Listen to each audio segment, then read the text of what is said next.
Yeah, somebody get on? What?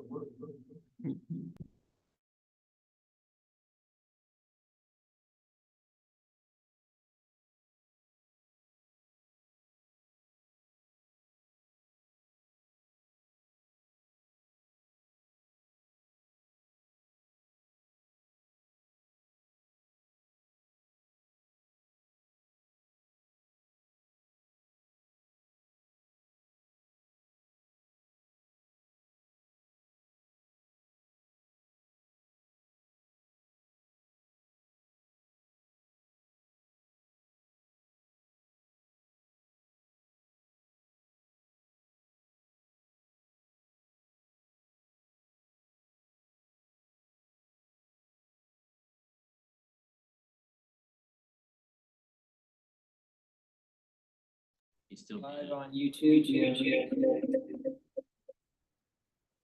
We're live. Okay. Okay, everybody, thanks for joining us this evening for the one day early than normal April Admin and Public Works Committee meeting. We had to shift times due to our election tomorrow, but we're excited to be here. Why don't we start with our roll call? Chair Farmer, Here. Vice Chair Edens, Yes, here. Councilmember Brost, Here. Let me turn the captions. Councilmember Marshall, Present. Councilmember Hopper, Councilmember Albers, Here. Councilmember Nyan, Councilmember Jackson. All right, well, this evening we've got a relatively short agenda, which might be a good thing since we've got another meeting happening here in about an hour. So why don't we start with an approval of the minutes from our last meeting, if anybody cares to make a motion or have any questions or concerns? Mr. Marshall? I'll make the motion then if we can have a discussion real quick. Sure. All right, we've got a motion.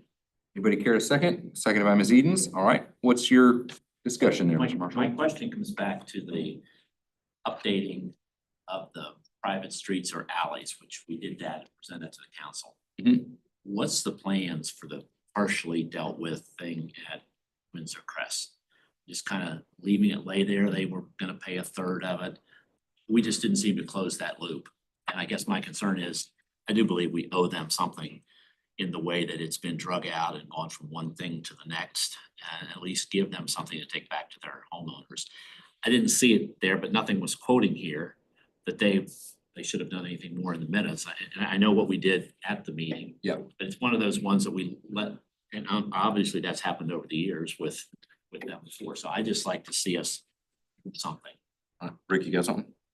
Well, let's, see if Ms. Ridley wants to jump in. I guess what I would say, council members, we've followed the policy and the policy is in place for that purpose. And to this point, we have presented the results of our inspection to the HOA and provided that information to them. And essentially, we're waiting on them to respond to us. The ball is pretty much in their court at this point in time. They have not consented to making any of the repairs at this point in time. So until they favorably respond, we can't forward that information per the policy to the council for action. That's the way the policy is written.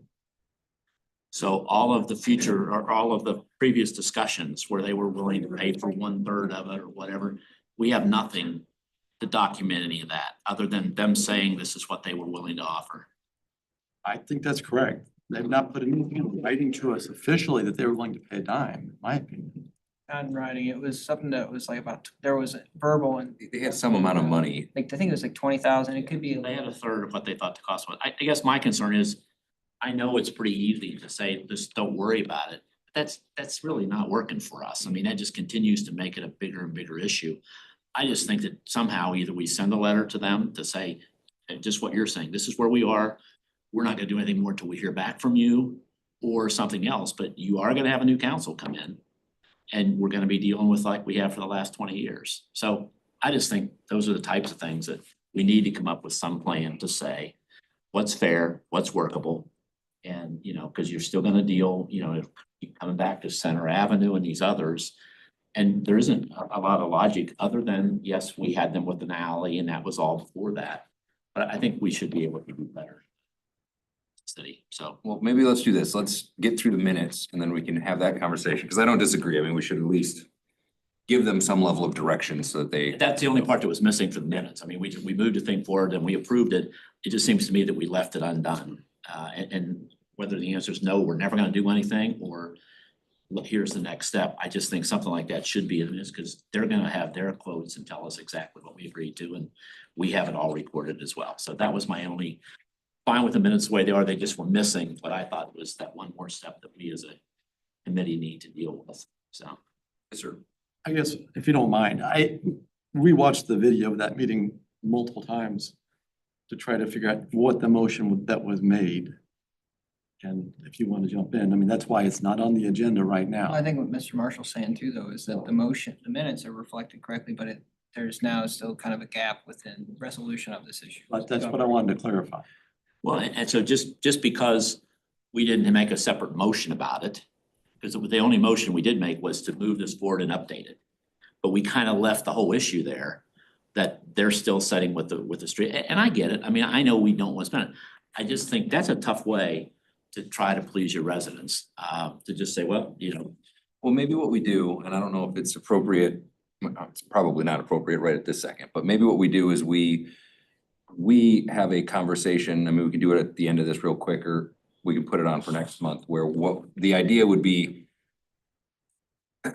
let's come up with a letter that explains to, in this case, the folks over there, but it would be anybody. This is the policy that we're applying. This is how it works. This is where some help might be available, and that help is sort of more of a consultation than anything. I mean, I'm kind of thinking of it, it's obviously a lot bigger of a problem, but we've been doing this with Mike, the arborist, with some tree stuff and HOAs, where he can come out and look at it and go, Well, Yeah. and because I think this is a great policy, and we are specific now about town center. Unfortunately, Center Avenue's in town center. Evergreen isn't, but we made exceptions for all of those people. Right. And now we're saying, well, we can't do it because you're part of this policy. I think that's wrong. So that's just my 2 cents worth. I'm good with the minutes, the way they are. I mean, again, if you're not clear the amount of work that went into this, we met with them several times. We actually got quotes for them to do the work so they could consider those quotes, and they did the same. So there wasn't like there wasn't a fair amount of work that went into this already, and several meetings between the HOA and Mr. Thomas Lee and myself. We didn't just simply submit the report to them and say, that's it. We met with them, we went through it, we talked through the deficiencies that were found. They got quotes, we got quotes, and then at this point, I don't think really anything's moved forward at that. well, and if I remember right, I mean, Vicky, who will be on the council, her kind of closing statement on that was, well, we don't have, we can't even get our residents to pay the normal HOA dues. I don't know how we're gonna get them to do this, which I empathize with, That's a good answer. but I don't know that there's anything we can do Well, about it. but I think that's the kind of stuff we need to get to the point, have it documented, and then have that go on record, because you know it, a couple of us know, other council people don't, and every time you turn around, Yeah. it's a we're different dealing story. with, why did you spend that much on center? Why did you do this? Just take all the whys out of there and say, here's what it is, and if they can't pay, I get that. I mean, I just think that not kind of addressing it after we went through the process of updating this, saying that it's all inclusive for all throughout the city, and then making sure the town center pay. I just think it's one more step that we need to deal with to make sure that's the right answer. Yeah, we can treat it like we're doing with the building thing with that narrative too. That might be a good way to do that. All right, we'll figure that out. Okay. So I Got made the motion, we just need a second for your minutes. Yeah, so Lauren seconded it. Anybody got any other questions on the minutes? Okay, all those in favor, please say aye. Larry had his hand up. Oh, Larry, do you have a question on the minutes? Not on the minutes, no. I was gonna follow up on the alley thing. Sure. Go ahead. But we can finish the minutes. All right, all those in favor of the minutes, please say aye. Aye. Aye. Anybody opposed? Any abstentions? All right, Mr. Brost, what do you No, want to add real quick? the only thing I'd like to say on the alley is that I think that I don't think it's a fair statement to say that we have not communicated to great length trying to resolve the issue. So, the only way that I think everybody will be happy, at least within that subdivision, if the city just pays for everything. But they know where things stand. It's been communicated back and forth, and the city now is, as far as I'm concerned, has no further obligation pending the repairs being done. That's been, it's been very much communicated. So they don't like the answer. But you know, if I can bark a lot and you guys come out and take care of all of our streets without bringing them up to code, I'll do it too. But I don't think it's a fair statement to say the city has not communicated it properly, because it's my opinion they have. They just didn't communicate what the other side really, the residents wanted to hear. So I just throw that out. Thank you. All right. Moving on, our first item under for information is, public participation, sorry. Mr. Bosworth, you good? Just looking, All right, listening. I don't think there's anybody else online, right? Anybody else online?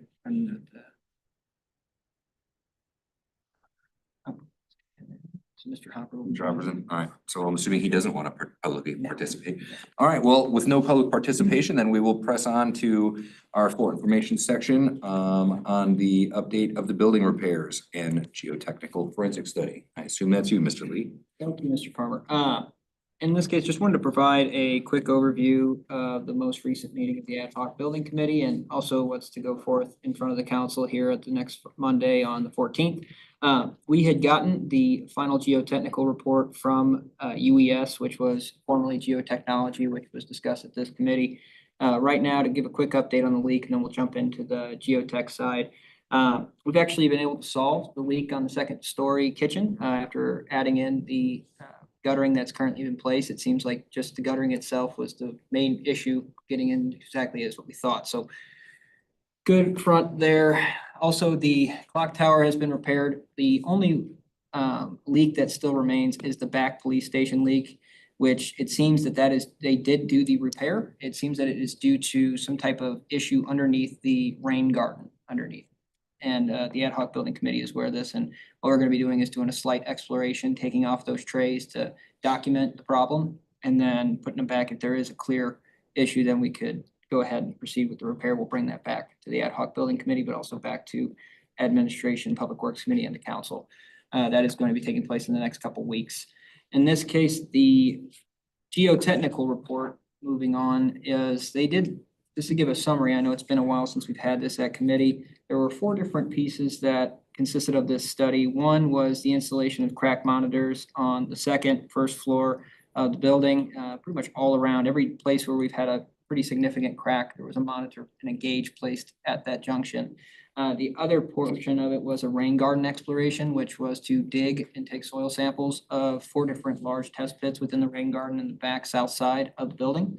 There was also a piezometer installed on the west side of the building that was really more so measuring the amount of groundwater that was penetrating from the west, which actually it didn't have too much water, showing that water isn't coming from the west, it seems to be coming from the south. And then slab coring, that was probably one of the more interesting findings, along with the rain garden exploration, of having a core taken out from here in the community room, and then a core sample taken out from the back mechanical closet that's right against and right adjacent to the female bathroom down here on the downstairs floor. Significant findings from this report that pretty much showed what we had all had thought. That one, there are fat clays currently back in 2006, there was a geotechnical study done of the land that would be future city hall. That geotechnical study said, hey, there is a presence of fat clay, and just clays in general, you're gonna wanna over excavate and refill with pretty much a rock aggregate mixed with more denser soil, with compacted soil.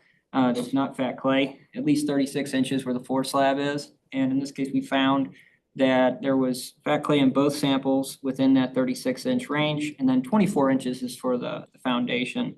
So what that showed was that it obviously more samples would need to be taken to conclusively say, but it seems that there may not have been the 36-inch over excavation that was necessary from the geotech report in 2006. So that's one of the first significant findings. Finding number 2 was from the rain garden. And what happened there, it seems that there's supposed to be a drainage pipe underneath the footing of the foundation. Right now, it seems that there is at least one of the holes that got deep enough showed that there was not a drainage pipe where it should be. That means when rain is building up in the rain garden dispersing, there is not a mechanism to drive it away from the building, which is causing saturation underneath the building. With the fat clay and the change in temperature, that leads to the fourth component, the crack monitors. It is causing some heave on the building. So in this case, we have our crack monitors up on the second floor and the first floor.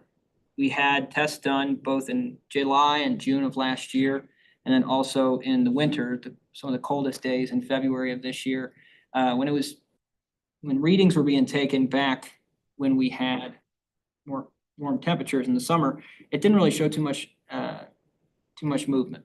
But when they came back in February with the coldest temperatures of the year, we found that there was a maximum of 5 millimeters of movement, which is well over what it should be on the second floor only. They did not show any significant movement on the first floor, but the second floor, it seems the building has expanded. In that case, in the winter, it would have contracted just a bit. So all of this is to say that it seems that there is water that is building up in the back rain garden, and that it is somehow, I mean, not somehow, but being filtered down, not going through a drainage pipe and then saturating the fatty soils underneath the building, or just the soils in general, causing some upward expansion, which then is pushing the building in some way, it's pushing up, which we have a good deal of pressure with the half the building being underground on the below grade on the south side, but the entire north side is just facing nothing but air. So with that, it's a belief that that's why you see the majority of our cracks on the north side of the wall. Right now, the ad hoc building committee reviewed these issues, and what will be going to the city council tonight.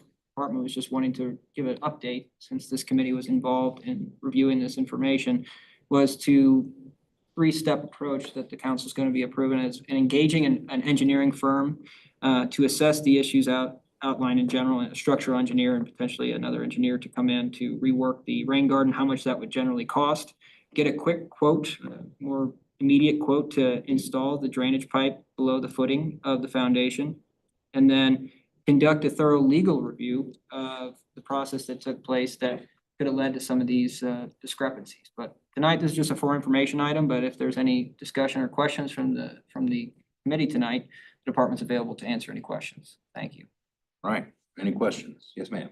Yeah, just in the future, the word in quotations is just expensive when we're talking about any type of fat clay stabilization process or curing. And I'm just wondering what expensive ballpark looks like. We talking 3 million, 700,000? It depends. I mean, we haven't gotten a firm quote, so Yeah. I don't want to provide a number, and we do not know at this time. The rough numbers was But it's- 500,000 to 2 million. It's not cheap. Anything else?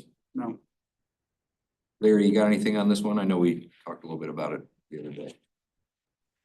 I don't have anything to add to it. Well, the only thing I was thinking about on several areas, as I look back at my time on console and that, and knowing it's coming to an end, if I was to somewhat think about internet, and I'm not trying to change the subject, I think that if we would have moved, I don't want to say recklessly, but at a better pace than we did, we would have had a better product today. And I started thinking about the building, and that I think that we don't want to find ourselves where we are a year from now and we're still talking about the same thing. And in part, the reason I'm saying that is that some of the discussion we had at the building committee meeting wasn't really any different than we had months ago. So such as communicating with MSD and such. So my only real comment is that I think we need to, this is a significant risk to the city. And I think we need to really try to stay on top of it and advance it Because it's only going to get worse. And to come with a solution, and one solution might be do nothing, try to live in the building for 10 years, and as I've said, tear it down. That could be a solution because I think we're looking at a lot of money. But I do think the city needs to come to a solution really quickly. I mean, I've got other examples where just things take too long and it's expensive to the city. And definitely internet dragging out like it has been an expensive situation for collectively either the residents or the city, together. So that's my comment. Thank you. Yep. All right. Anything else? Okay, moving on. Utilization of new municipal management software for the right-of-way, park maintenance, work orders, code enforcement, etc. Thank you, Chair Farmer. Just want to give a quick update tonight. We have a pretty cool tool. I wanted to give a rough outline of it. There was a link provided in the memorandum tonight showing kind of the capabilities of GIS and what we want to potentially integrate into our day-to-day operations moving forward. This is still kind of a work in progress, but the idea would be to utilize some type of software that would use a map similar to this, that would maybe be a little bit more user-friendly from the resident end, and allow the resident to go in and report either a park concern, a right-of-way concern, a code enforcement issue by dropping a pin onto a specific parcel or a different location. So we had our Public Works Department look into a couple different solutions, but also see what MyGov, the current software that we have, see what they could potentially do as well. Right now, MyGov does not have a mobile application, which has proved to be a bit of an issue in filling out information in the field. Also, the functionality of it on the back end has proved to be a little difficult from a resident perspective, just the user experience. It's been really good for permitting. It's created a lot of efficiency. It's really helped move permits through the entire process because there's a lot of different hands that get involved with our permitting process. It goes from one department to the next, to the back and thereforth. So in this case, the idea here is with MyGov is that we've been requesting some help from them to help improve the software from the UI experience, the user experience standpoint, and also just help on the back end, make it a little bit simpler and clean up some of our file paths that we have. So when you make a decision, what happens, what notifications sent, and there hasn't been too much leeway. That said, we do have someone that's very familiar with this type of software and integrating it with GIS. We do have a GIS component with MyGov. So I just want to provide an update. We've been looking at some other software, and it seems that if MyGov can't provide the solution we're looking for, the department would be coming back to the committee with a recommendation to cut a piece out of MyGov, keep the permitting side, which has been working well. We don't overload and have to change that system and the reporting concerns, report a concern with and code enforcement over at the same time, but potentially then looking at GovPilot, which seems to be a pretty decent solution to begin taking over the right-of-way park maintenance for work orders and for code enforcement.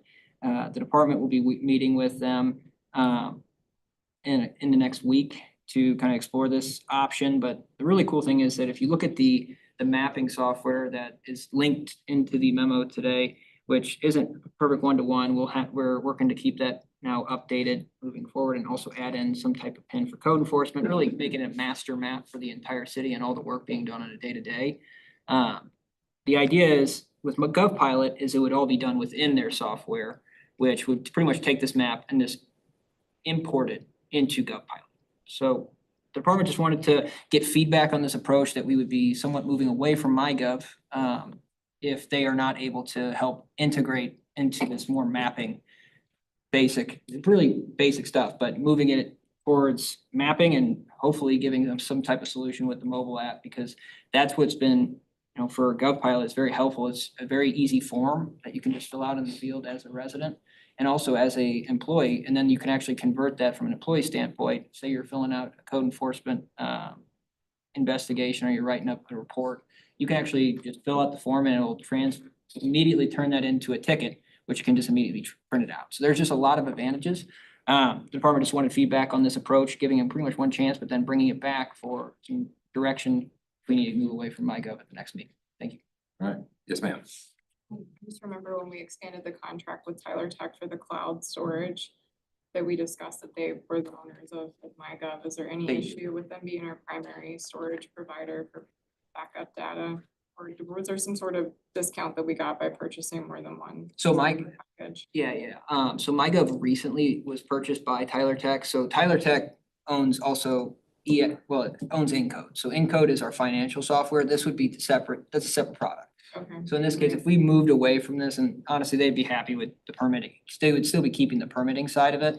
And they would be Tyler Tech would be keeping the business on the actual end of handling our financial software. So this would just be more so looking at it, that we're hoping that with Tyler Tech buying them, that we are good partners to them, that they would try to work with us on a custom solution to help integrate the map that's linked in today with their software and help create some easier user interface on the back end for our employees to be able to fill things out more easily. But when looking at some of the other products, there are some other ones out there that are a little clunky, but the GovPilot option seems very straightforward, and the way that they're presenting it, it seems like you actually have someone that you can give a call to and help address some of the issues that with MyGov, we just haven't had the best customers. And what other area communities are using that? Currently, there are a couple different ones.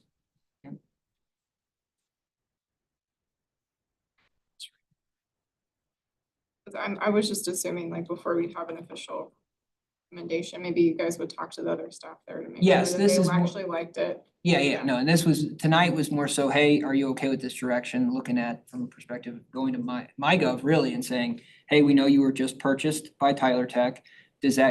We're expecting that to potentially impact, quite a few things with their solutions that they're offering to us.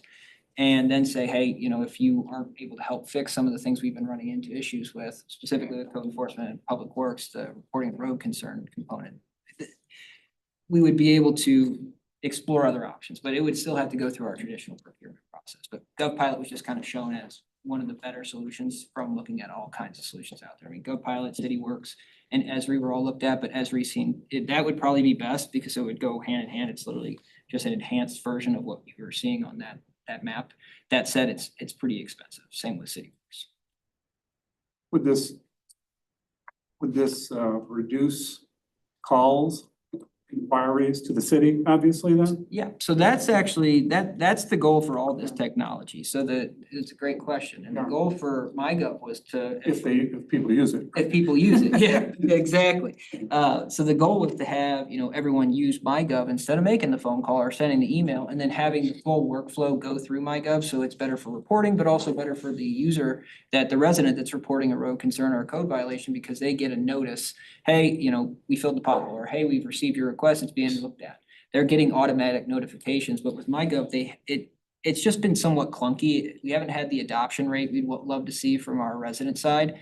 And then the more important consideration is that on the side that with the employee side, it's been very difficult in the field. You have to go back to a computer, you have to go back to a laptop to fill out the information needed, and it's not easily transferable into like a report document that we could just print out, send out a citation or something along those lines. Yeah, that would be the goal, is have full adoption. And Yeah, didn't we, when this originally came up, didn't we have Bravo Network look at this too, to tell us that this was gonna integrate with our stuff? I thought we talked about that because having so many different applications or softwares, or am I just dreaming? Did they- I assume that they definitely were helpful in getting it set up, but I don't think they looked and see, it is integrated, it's more so, and you can have GIS run in it, it's just not, what GovPilot does, which is a little bit more interesting and it helps, is that it kind of visualizes, it makes everything geospatial. Right. So instead of a resident just filling out and going to a portal and then having to fill out their information and then putting in an address, they're able to open up an app and then be able to click on the address across the street from it, and it kind of positions them based off their location. So that if their neighbor or they see something out in the wild that says, okay, that grass is too tall, they can open up the app and then it would actually show, you could click that parcel and say, is there a problem here? And then you'd be able to fill out based off. I think that's great. I guess my question would be is, because we know the limitations there, number one, was it Tyler Tech? Is that the company that acquired them? Yeah, yeah. I would go to them if they're the acquiring company and see where you go, because usually the company that's doing the acquiring is in a lot better position to make something else work for you or to negotiate that. But secondly is if we know that MyGov can't do that, then I really think all the savings of trying to get the code enforcement people and to get the communication, we just need to make a change and do something different. So I think what you're doing is great. It just seems like it takes a long time. Okay. Yeah, I would suggest, I mean, I could be wrong, but I think of the council members, I probably use MyGov more than any of them. And while it is semi-functional, it is not fun or easy to use. I mean, the reports back are okay. I would suggest, I mean, I'm not advocating we go out and spend a bunch of money we don't necessarily have, but I have learned the lesson over time that sometimes buying the cheapest tool is not the best solution, because then you just go back and buy something else later. So I would really get an understanding of what the price difference is for these things and kick the tires in terms of like a user interface more than anything. I mean, I think most of them are probably gonna function similarly in the background with GIS and things like that. So it's more of a, how does this work? Because even with what we have with MyGov, like if I'm trying to do a pothole, like it can't, you pull it up on the phone, it can't really tell you where you are. You have to find some nearby address that doesn't make any sense. You can't attach the right kinds of pictures. So it's just a pain in the ass. That's actually the biggest issue is that the pictures don't carry over. So if someone submits and says, Yeah. see picture below, like they're reporting something, see picture below. On our end, the picture for some reason is not coming through, so it's like, where was that picture taken? It's usually that picture is gonna be a good it's establishing what we're trying to go after. But in this case, this does seem to have the best solution for the resident side. I would look Which- at that, I mean, to Keep me, taking- that's the most important thing, because if it doesn't work for the residents, it doesn't matter how nice it is, it's not gonna do Well, it. and just look at the savings for the staff. Yeah. I mean, that's where you start eating up money is the savings of, I mean, having to come back in and put something in the computer or then to mail something. And I'm also seeing, like, I'm clicking on some of these things, and I just think it's probably a part of the system and how we're reporting things, but like the little report that you get that pops up is really nice, but I do think it's an important tracking component for the city to have the source of the report come in. You know, it would be good for us to know, is this resident reported, is it, you know, Frank or Brian or whoever's going out there, or Scott's finding the potholes, whatever it is. It just helps give us a better idea of a level of efficiency and how that's all working out. So I would say, I'm with Ed, like, I appreciate you guys trying to make this work with MyGov, but MyGov we were trying to do something it was not designed to do. And it works seemingly very well with the permit side of stuff and not with the other things. I would not waste too much time figuring out what to do with this. I don't know if you need if it helps if we give you a motion to just start doing that, or if you wanna wait another. We can go I mean, honestly, if we want to have direction from the committee to go to MyGov and Tyler Tech too, I mean, that's who we will be meeting with and ask them, not even ask them, but say that we will be firmly looking at alternative solutions. Yeah, I mean, the only question I would have for them is there any plan in the immediate future to make the user interface better? And my guess is no. There's some frustration there too, is that if you go to their website, they can tell that they've done a refresh. Sure. On some of their stuff too. It just doesn't seem like they've been really proactive in the sense of like, let's get into your system and give you that same refresh. Usually when your company's been sold to somebody, there's nobody really worried about that. Yeah. Rick, do you have something you want to add? I was just gonna point out, when we went to MyGov, my recollection was they stated they had a mobile app that was coming soon. Yeah. We're still waiting on it. Yeah, I mean, But that's tells us something. how all these companies, I've worked with a bunch of these companies that have something and then they get acquired by somebody else, and then they're like, hey, in 3 months, we're gonna have this new thing, and then they get acquired by somebody else, so. And the company that acquired them will tell you, no, we're not gonna do that. Yeah, I would just suggest like, you know, I would give them, if it was, I would say, are you going to have a new interface in the next 2 weeks? And if the answer is no, move on. Cause their answer is always gonna be, yes, soon we'll have one. You need a motion. I think we should do that. I mean, I just think the amount of staff time that is just way over what we. Well, to proceed with this firm meeting that's being, proceed with the recommendation, we can come back at the next meeting and say what the solution, what was their response after we had this meeting, saying we're pretty much shopping around for these options. And if they can fix it, which Well, I'm wondering, I mean, Ed, I think this is where you're going, correct me if I'm wrong, like with some of these things. My assumption is they're not going to be able to fix it, so I wanna give you the ability to be a step ahead, so when you're coming back, you're not saying they couldn't fix it, now I'm gonna go do this and do the next thing. When you come back, I would prefer you to go, I've talked to these three people, this is who we think is the right people to go with, And here's why. and here is why. Okay. Is that what you're kind of going for? Yes. Okay. So let's do Amy, you understand what the motion might be? Not a clue. Yeah. Alright. So I think as a committee, we should make a recommendation that the city staff continues reviewing what's available with MyGov and the opportunity or the option of only keeping those aspects of it that works. But I also say, talk to the company who acquired them and see if they have any immediate plans to improve the interface on it.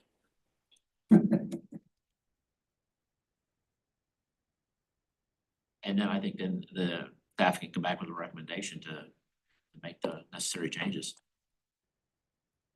I'm gonna see if I can make this even a little clearer. Let me think about how to make this work. Unless you guys got anything. I was just gonna say to reach out to representatives from MyGov and the acquiring parent company to determine if there's a workable solution to meet our needs On the back. and end include a side, yeah. include a recommendation of next steps.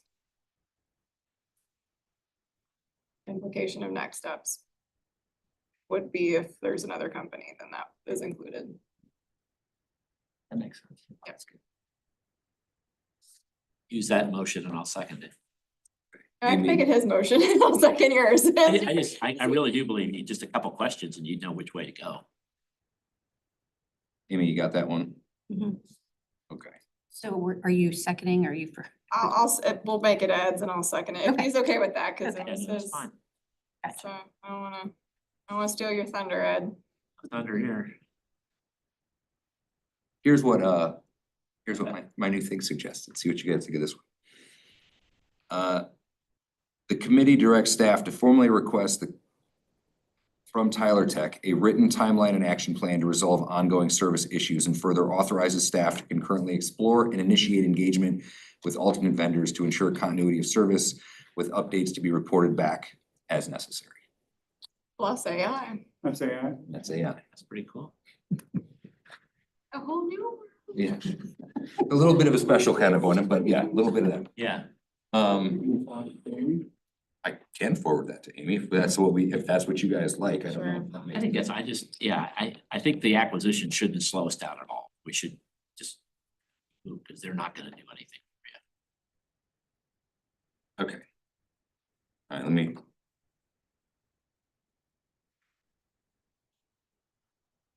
Okay, so the ad, I can email this to you.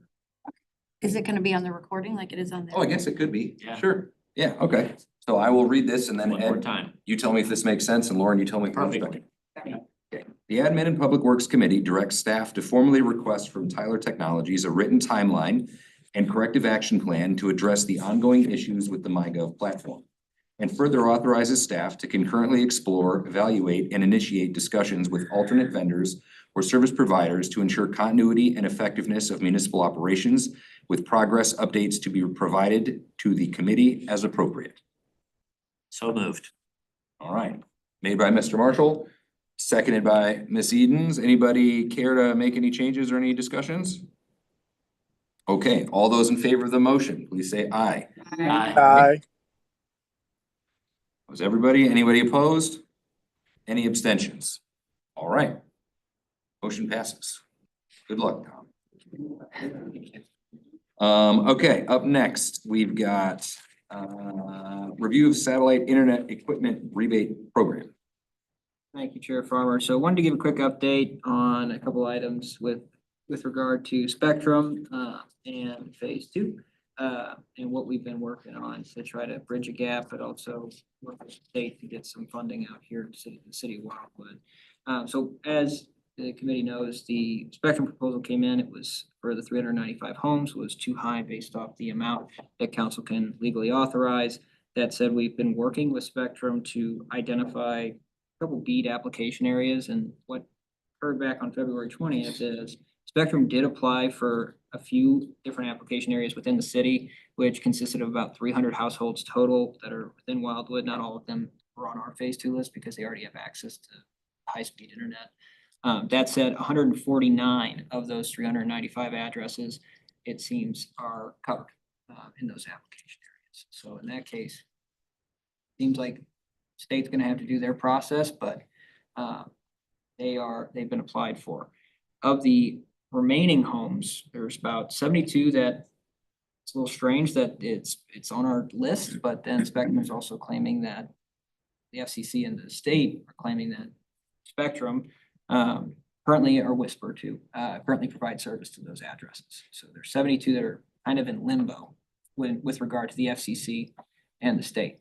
And then 174 are kind of in they're in application areas that have not received an application yet. So those are still open for this sub round by the state office. So in that case, they are pretty much lifting the limits off of how much those proposals can be for. So we're expecting to get an update here shortly. Thing is, the state's keeping a lot of this close to the chest. Who's getting what, when? That said, we can confirm that at least 149 have been covered, but to provide some type of stopgap measure, we've been looking at alternative solutions, which would include some type of low orbit internet solution. We went about it to figure out how we legally could do that, since you would be, if you were to buy the device itself for the resident. That could be viewed as, well, if the person moves in 2 years, then does that person have to turn the device in, since technically you're trying, the argument between making a private investment versus public. In this case, if you did a rebate, which was the theory, and it seems like we're heading in the right direction legally that this can be done, you do a rebate for the cost of the average device to provide this type of internet service.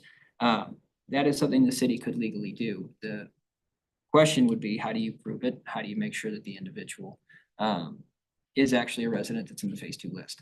So tonight, the department is just coming up with a stopgap measure to help assist the residents that might be coming in while we're working with the BEAD program in the state to figure out a solution. The idea would be, if this program were to be approved, that a resident would come up to City Hall in person, they would apply, there would be an official application. That individual would have to prove that they own the property that's on the phase 2 list after cross-checking. If it was on the phase 2 list and it was an individual that can then prove as well that they have, they bought the device, they would have to provide a receipt that they could receive up to a $350 rebate, which is about the amount, it is the exact amount of a standard. The device that is used for a lot of these low Earth orbit technologies, which can provide up to 300 megabits per second. They're about $350 is what is on the market, but also from the retail vendors that you can look up. That should be the max cost for just the actual device itself. So tonight, the department's looking for feedback. I mean, this is something we've been looking at. Spectrum has continued to, kind of play with the idea of like, maybe we could work with the city, but they're not giving us a firm counter proposal to assist us in getting in the number that we can actually do. So this is something that would help bridge a gap while we're waiting for the BEAD program to kind of come in and provide the funding necessary to finish the job. Thank you. Yes, ma'am. Okay, 2 questions and a comment. So help me understand why Spectrum just did the 149 homes in the application and not the 174. Was that just, So the they application, felt like they weren't gonna be approved? I don't know why they didn't. They originally, there were Closest to their infrastructure. There were some if you look at the broadband map, and I can come back with some additional information on that. The maps are drawn a little strange. There is one map that covers a large portion of St. Louis County. It's Baldwin, it goes all the way to DePere. And it goes all the way out to Wildwood. That entire surface area is 385 addresses. So it's almost like they're just polka dots through this huge geographic location. So I don't know exactly why. Maybe the Spectrum had noted that they worked in some of the areas, or maybe that you're aware of the soil conditions and others. But originally there was a plan to apply for all the eligible homes in Wildwood, but then it didn't come to fruition. And then once they came back, it was the 149. So right now that's, In my mind, it makes no sense because if they're willing to charge us for the service, then the soil condition doesn't matter because they're still willing to do the installation. It's just about who's paying for that installation. So when I look at this, I don't know if these 149 homes, because it's not disclosed, if any of them are in Ward 2, or if this is just to finish up, that other areas in 1 and 6. And so for me, the houses that I'm thinking of that I know need it tend to be in a more wooded area with less direct access to sky. Not all of them, but several of them are under tree cover. They're most desperate and the most vocal. And so if I can't tell my residents that they're in the 149, for me, it feels like, once again, because we didn't do it right the first time, Ward 2 gets treated like a second-class citizen on the approach that the municipality has. And so I mean, this is incredibly frustrating that this is where we're at. But if there is money for those other 174, then, why would we go ahead and do a rebate program for something that may or may not work?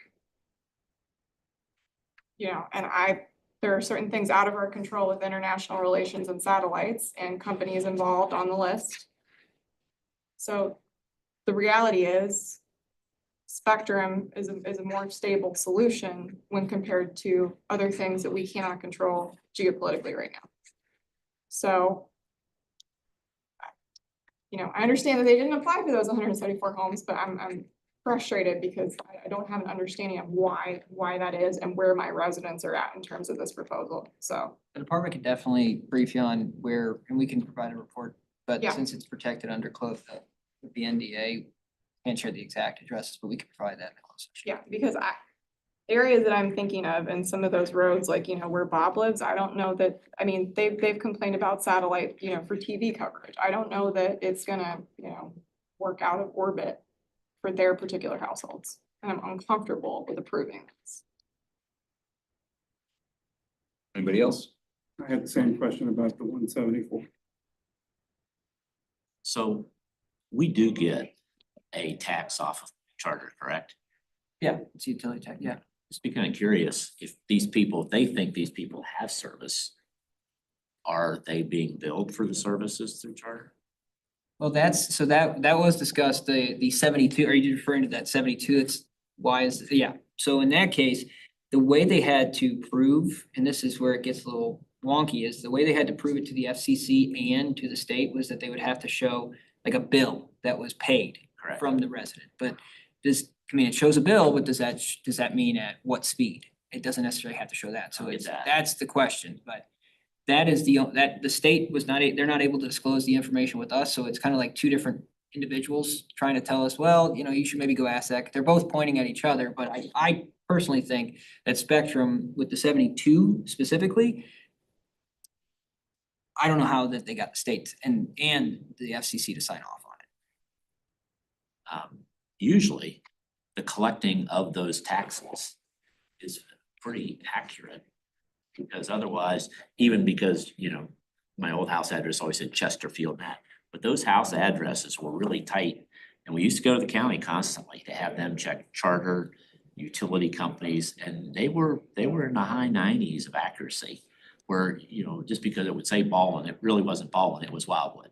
But I'm just be curious if there'd be a way to back into those missing houses to see if there's if they are paying a utility or a bill that has cable on it. We can check it. Is there another meeting in here? No, they can- it's planning and zoning. That's what I thought. I don't know why they're hanging out. What did we get did we get a timetable on when these bead installations are supposed to start yet? They're still reviewing the applications. That's why their department's trying to figure. I mean, I might suggest this, I do agree with Lauren, like, I don't necessarily love the solution, but I also don't think we're going to get anywhere with charter. Like, we have zero leverage and they don't seem to care in any way to help the citizens. They haven't, to this point, I don't know why they would start. So, I mean, if we were to, how many houses do we have left? 395. So it's 130, like if everyone claimed the rebate that's included on the list. it'd be 137,000. I just don't think you're gonna get 100% to start with. But I'm just wondering if you took some of those areas and tried it. I mean, it still seems to be that there's nothing quick gonna help them. And they have been waiting 25 years. Yeah, I mean, I almost think for some of these people, taking a flyer on $350 is probably worth it. I mean, it's better than what they have currently. Well, with Starlink, and I mean, this is anecdotal, but the department has spoken with some residents that are in the Yeah. theoretical phase two area, and they have already got, they bucked up and got the solution. And it's consistently delivering 250 to 270 I don't megabits mean- per second. I mean, it's not, The politics aside of, for all, I mean, that's gonna get Yeah. complicated too, but at the same time, all these things are gonna get a whole lot more expensive here Yeah. very, Sure. very quickly, so. that's, I mean, I would almost say. If you are a resident in the city of Wildwood that is not serviced by internet, and you wanna come and get this thing for $350. I mean, we don't have $130,000 to just throw away, but And we were we gonna spend know, $6 we know million. the addresses of the ones that we think don't have. we it, do, correct? we have the addresses. Why can't we just email, or why can't we just In send them those, a in message? those cases, we would have a couple things here. Well, we could, that would go into the application, because the person would need to come up to City Hall and, I mean, us saying to them, to complete the circle that we've talked about. yeah, Here's a message, here's our note from the city. You have access to this if you want it. yeah, If so you in don't that want case. it, have fun waiting around. With the individuals that had originally reached out about phase two, we have that information and we could send a direct, we would double check their address and we could send them a message via email or phone call, text, whatever. And say, hey, this is, All of the above. yeah, all the above. This is a program that's available to you. And and all you have to do is then. You buy it and bring your paid receipt in. Yeah, and the thing is, there is. With this device, you can get it from a bunch of different retailers and you just have to, would come in, you would prove that you bought it and you would be reimbursed up to the $350. I mean, that's I think it's a decent. an immediate solution to these It's an people. immediate, and that's something the department was looking at, since there hasn't been too much headway with a wired solution, which is what the ultimate goal is. You know, it really looking at it from a perspective, how can you, right now you've got residents in these areas that are dealing with, as Ms. Edens had mentioned, 5 megabits per second. And, I know this might not be, the full thing that they're wanting. I get, and the department gets it more than most. But that said, It's an option. it's an option and You don't it's, have to take it. they don't have to take it. And And we're not gonna stop pursuing the other stuff. we're not stopping pursuing the BEAD program funding and all that. It's really out in the department, we can mention this too, that just the other ISPs that are out there, it doesn't seem that there's not, the infrastructure is not there in Wildwood, other than, Spectrum truly does somewhat have the monopoly out in the rural areas, the more northern areas of Wildwood, the northeast areas and the southeast. It's just becomes very difficult to find another ISP that will even, they're not telling us one way or the other, but it doesn't seem like there's much It's the support. same thing for 25 years. There isn't the infrastructure and there isn't the appetite to put it in. Yes, And there's So- too many other easy options for them. that's. There's easy money. And that's, I mean, thing is, while we've been working on phase one and while we've been working through this, I mean, we've had another ISP that has literally delivered, they've installed 2,500 homes in the same amount of time, but it's much more dense neighborhoods. I'm one of those people. It's awesome. Yeah, so it was upgrading from coax to fiber. So in that case, there are definitely ISPs out there. It's just they look at some of the areas that are in our phase two list. And they just don't have the supporting infrastructure to be able to extend it out. The one organization that does has not given us the right means to get it done yet. Well, I might suggest, since this, assuming if we were to go through with this, it doesn't handicap the other stuff, right? It doesn't. I mean, I would suggest we try to give, and I get where you're coming from, but I would try to give our residents the best and most immediate option we can, because who knows how long this is gonna I be. read this as it was either or, so that No, makes me no. feel better, Oh, no, because what was gonna happen is I read an article that there was a questionable commitment from the federal government for some of the BEAD program, and then that would get distributed to the states. So I was afraid, and I am still afraid, that if I say, yes, do the solution, and then there's an issue with funds and an issue with support on council or what have you, that everybody's gonna walk away and go, well, we did it, it's over. And I don't want that to happen. We still need to keep moving. and pursuing. And I will say, I did have residents a year ago did try to sign up for Starlink, and at the time there were waiting lists. And so that seems like that issue's been It's, resolved. yeah, the way it's working out now is that there is, for a resident that would be signing up, there is a congestion fee, but it's $100 on their end for the actual subscription itself. So right now, the rebate would be for the physical hardware Right. that would be utilized for whether it be, there's a couple different solutions that you could get, but the hardware is typically around that 350 mark. They would have to pay a congestion fee, but that does not mean that the minute they bring the device home and they turn it on, they're and now it might not, some areas it's gonna work better than others. You need clear visibility above the home. But if you have clear visibility above the home, it doesn't really matter whether you're in a valley or, you know, if you're on the top of the hill. It's more so if you don't have any envelope around your house, if you could put it above your house, you know, there's still that envelope. As long as you don't have trees hanging over the actual home, you should get decent service. It's not as good as wired service at this point, but that said, It's better than nothing. it's better than 5 megabits per second. And is there any reason why we can't split a contract instead of the 174 homes that were not submitted by charter for the BEAD application? Why we can't approach any other provider and ask them to do this? Well, it'll be the same thing we've done. We'll have to do the walkout and they'll come back, they'll say it's $20,000 a house. I mean, that's what they all do. AT&T, which is the next logical option, It's they're, just if they're willing to apply. and they're not, their entire business platform is to come in behind Charter, work right over the top of Charter's coax lines and replace them with fiber. And they're letting Charter go out and apply for new fiber lines in these areas that will get damaged and whatever, and then in the years to come, I'm sure AT&T will come in and do it. That would be my guess. That's what they seem to be doing. Okay, I have a suggested motion, guys, if anybody cares to make it. Are we ready? Larry or Nathan, do you guys have anything you wanna add to this before I mention this motion? No? I don't have anything to add to it. I mean, Alright. I mean, it's advancing versus not. I mean, so, okay, but thanks for asking. All right, here's the proposed motion. You guys can feel free to alter this however you might see fit. The Administration Public Works Committee recommends City Council approve the establishment of the Low Orbit Internet Rebate Program, whereby eligible residents without access to high-speed wired internet may apply in person at City Hall for a reimbursement of up to $350 upon proof of purchase of qualifying low orbit satellite internet equipment. Further, the city staff continue to actively pursue opportunities under the Broadband Equity Access and Deployment, or BEAD program, and related initiatives to expand reliable, high-speed wired internet access throughout the city. Anybody care to make a change or to make that motion? So moved. Made by Ms. Edens, seconded by Mr. Marshall. All those in favor, please say aye. Aye. Anyone opposed? Any abstentions? And Amy, if you want, I can email these to you, or you can pull them up. Okay. Okay, Can we move this forward for the next council meeting? We will have something I would together think, for the yeah. next council meeting.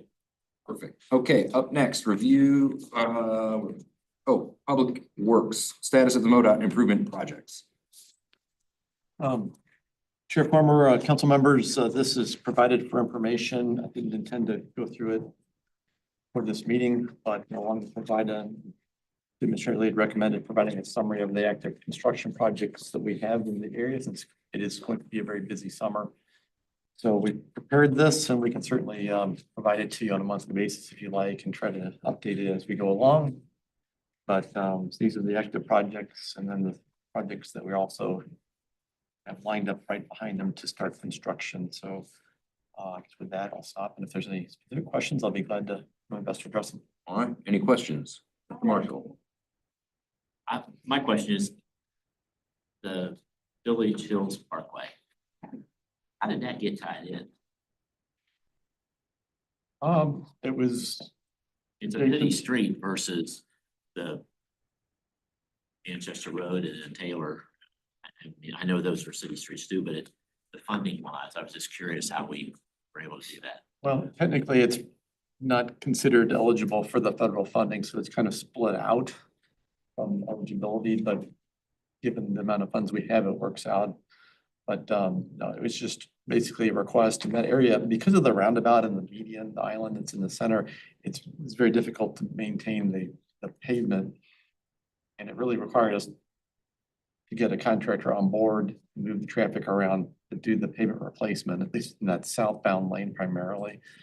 So that's what we decided to do, is just to We merge it in. we indirectly paid a larger portion to cover those streets than we would have if we said, let's not worry about the roundabout and just do the other two sections.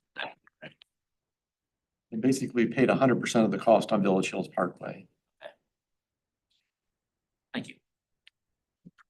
I really liked the update, and I know it's not geographically in the city of Wildwood, but I do get asked this, and I know most people are wondering because MoDOT has announced that they're gonna remove the barriers like on Clark's. And do we have any sort of timeline update for that? I saw it by August. It'll be fine. August.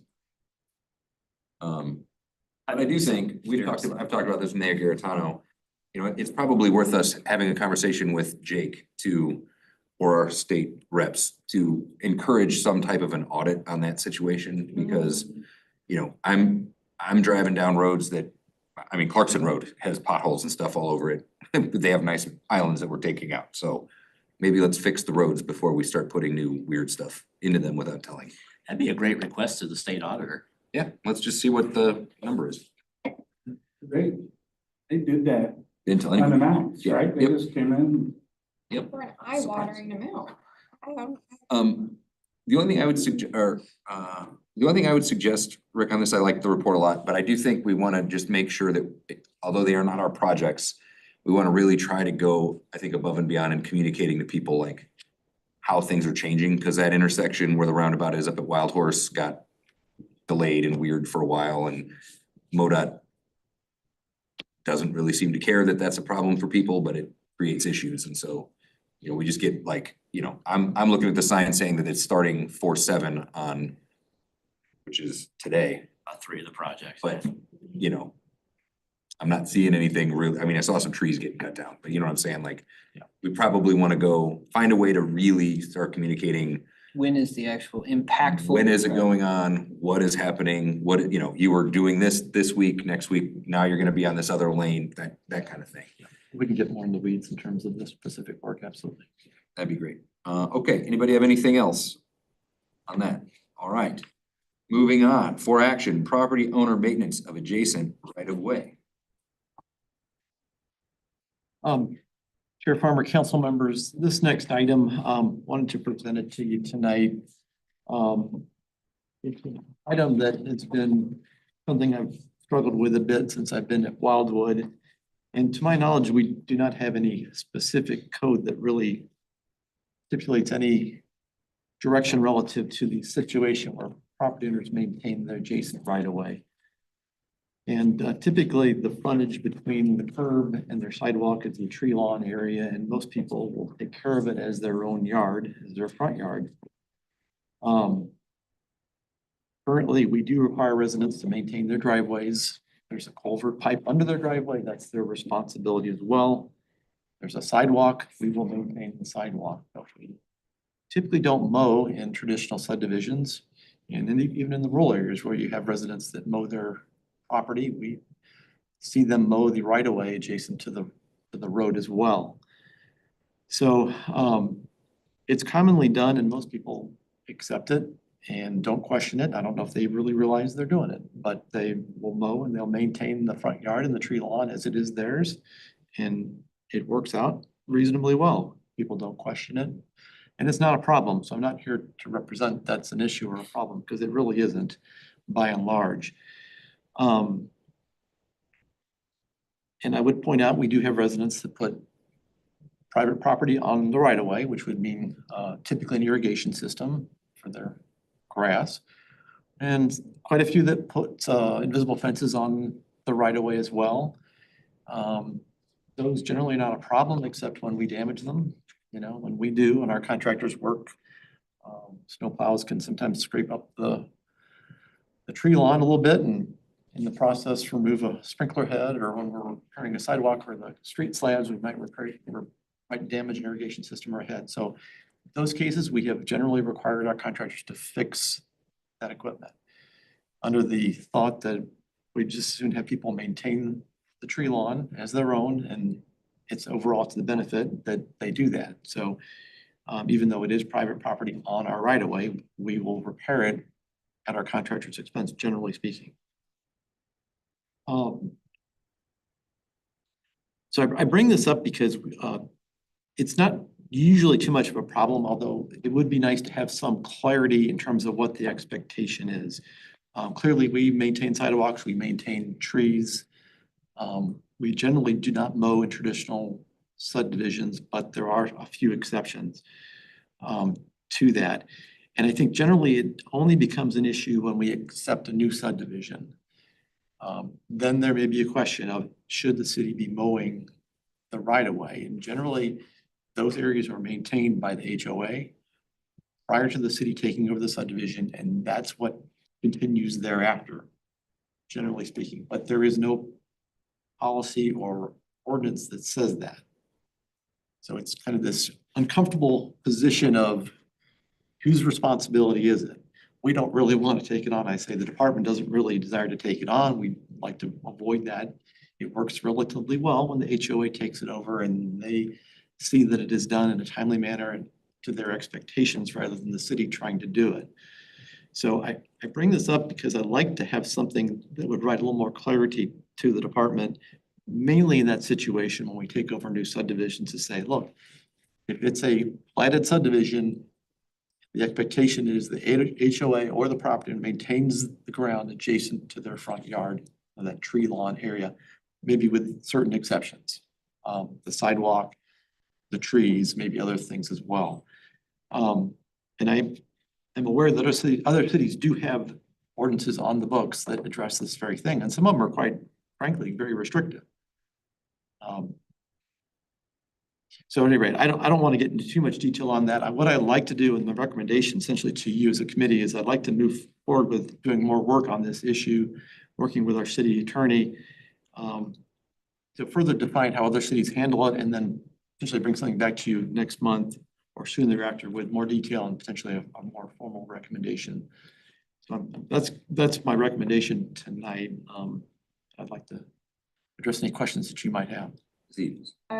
Two thoughts. I like that Chesterfield used the word property owner instead of homeowner like Clayton, because we do have a few areas where some businesses are mixed in closer to residential areas and they would have the same issue. My second thought is, would it be helpful to include some sort of sentence that property owners are required to disclose to the city placement of infrastructure? So that would be like your sprinkler heads and your fencing, you know, at the point of installation. Shouldn't they be doing that through a permit though, right? Well, right now they aren't, but I think it would be helpful if we took a position on that, frankly. Yes. Yeah, and I mean, I'm sure you're gonna get people that they're new homeowners. The other homeowner didn't do that. It's a new ordinance. So if this is disclosed at closing, that could be really helpful.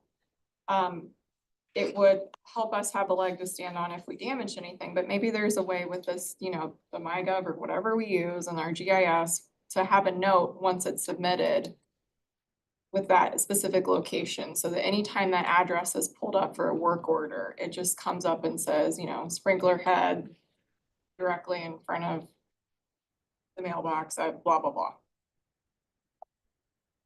How often do we break that stuff? A lot? Often. Fairly often, unfortunately. You know, every winter snow event, typically we do get a call or two about a sprinkler head that gets damaged with the turf and the tree lawn. And And with our then street side project, there's always a number of instances where that occurs as well. we could, you know, assuming the ordinance passes, put a notification in the city newsletter that this is a new ordinance. If you have it, please report it. The intent is to prevent damage when the city maintains its own infrastructure like street slabs and sidewalk. And certainly we could still require the contractor to fix it, but it's a lot easier to do that when you can tell the property owner, well, really, you should have told us it was there, or have a little more, something to stand back on. So Yep, I thought in suggesting it. Yes, sir. So throughout the city, anybody who has a sprinkler system has to file with the county. Why don't we access the county list of those sprinkler systems when we do street repair and let the people know that house has a sprinkler system? Again, my old house, my sprinklers put in before River City. My new house, because some of those areas where you have that 5 foot area, it's hard to sprinkle it from inside the yard. But I mean, there are those older ones to do it, but it's be another one of the ones where I think it would be realistic that if we're going to do a particular street, you can look up those addresses to know that they have a sprinkler system and at least take the time to do it.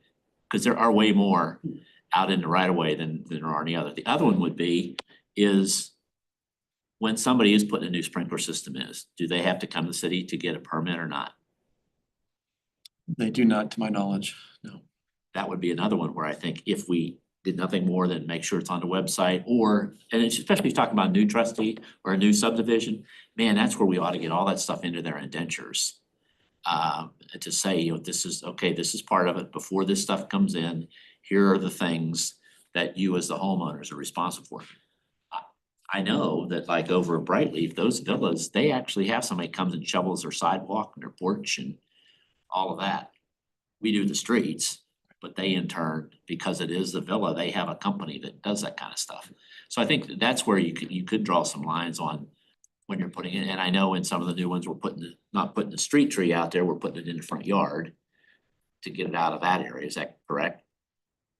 In the more recent subdivision, that is correct, yes. I mean, and we're making some of those moves. So I just think maybe some of it is to get those things that we would like to get updated in indentures.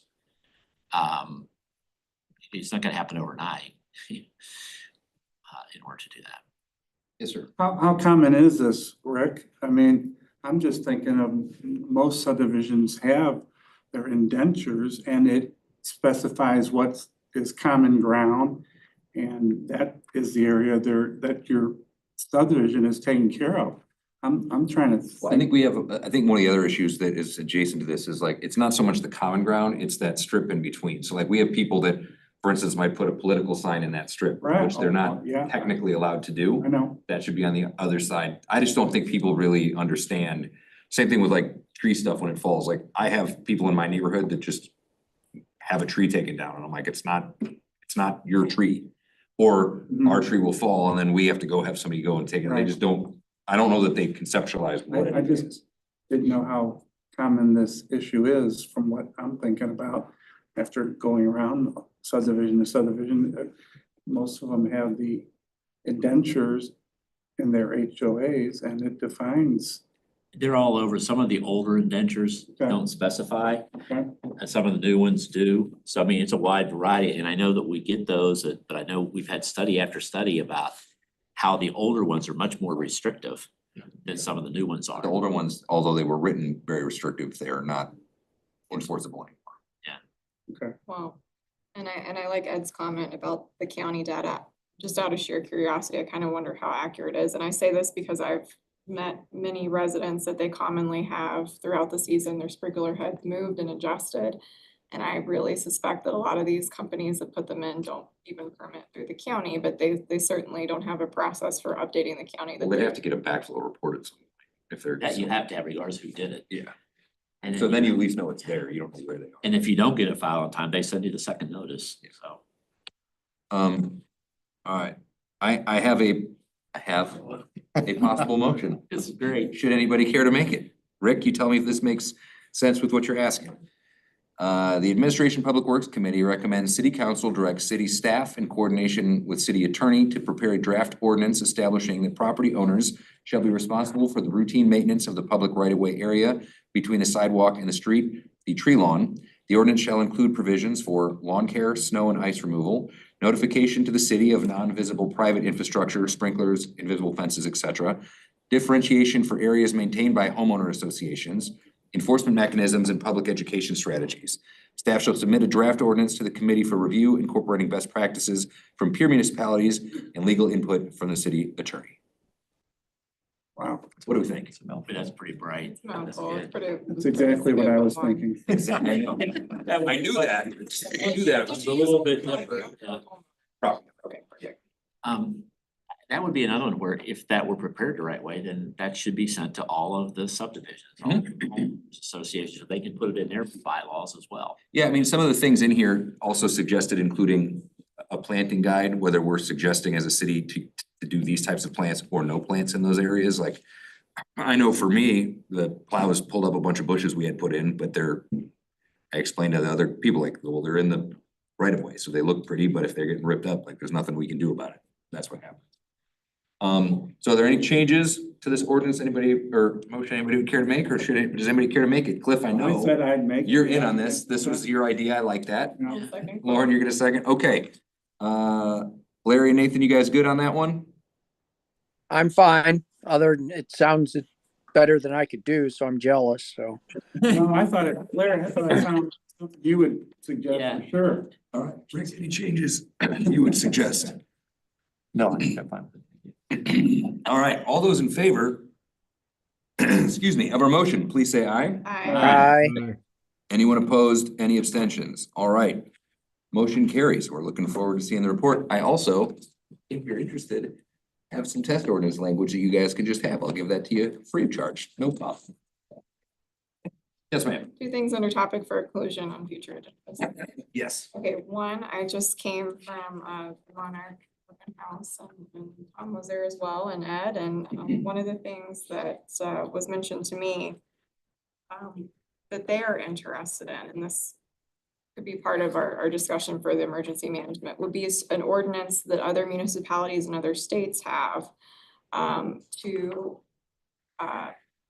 essentially, if a driver ignores a road closure with hazardous, signage, barriers, drives around it, chooses to make that decision, gets stuck, that requires a water rescue or other form of rescue, there is a nuisance fine for that, and typically it goes to a judge, and the judge determines